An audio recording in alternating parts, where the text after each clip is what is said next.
Marriage is not magic, not the kind of work you do once and forget, but the kind of work you show up for every single day. Because a strong marriage is not built on feelings alone. It's built on decisions. The decision to stay, the decision to understand, the decision to love even when it's not easy. Because the truth, feelings are unreliable. There will be days you feel deeply in love, and there will be days you feel tired, frustrated, even distant. But what keeps a marriage strong is not how you feel in the moment. It's how you choose to act in those moments. Most marriages don't break overnight. They break slowly, quietly over time. It starts with little things. Conversations become shorter. Laughter becomes rare. Effort becomes one-sided. And before you know it, two people who once couldn't live without each other start living like strangers in the same house. Not because they stopped loving each other, but because they stopped showing it. Let me tell you something most people don't want to hear.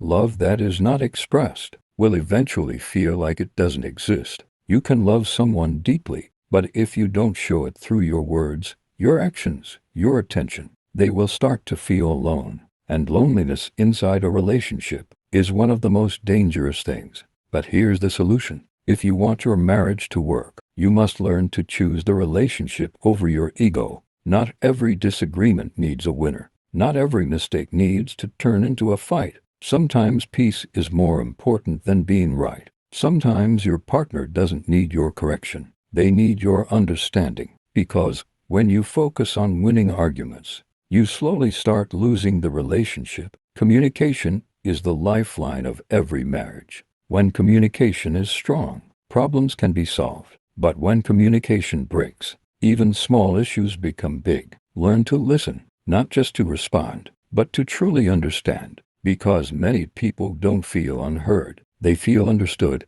and that's what creates distance. A strong marriage is not about perfection. It's about maturity. It's about being able to say, "I'm sorry," even when your pride tells you to stay silent. It's about controlling your anger, even when your emotions are high. It's about choosing respect, even in the middle of disagreement. Because once respect is lost, everything else starts to fall apart. A real man doesn't just provide money. He provides leadership, stability, and emotional safety. He creates an environment where his partner feels secure, valued, and protected. And a real woman doesn't just say she loves. She shows it through respect, support, and loyalty. She creates peace, not pressure. But listen carefully. It's not about blaming one person. Marriage is a partnership. Two people, two responsibilities. If one person is trying and the other is not, that marriage will struggle. Because a strong relationship requires two people willing to grow. If you stop growing, you start drifting.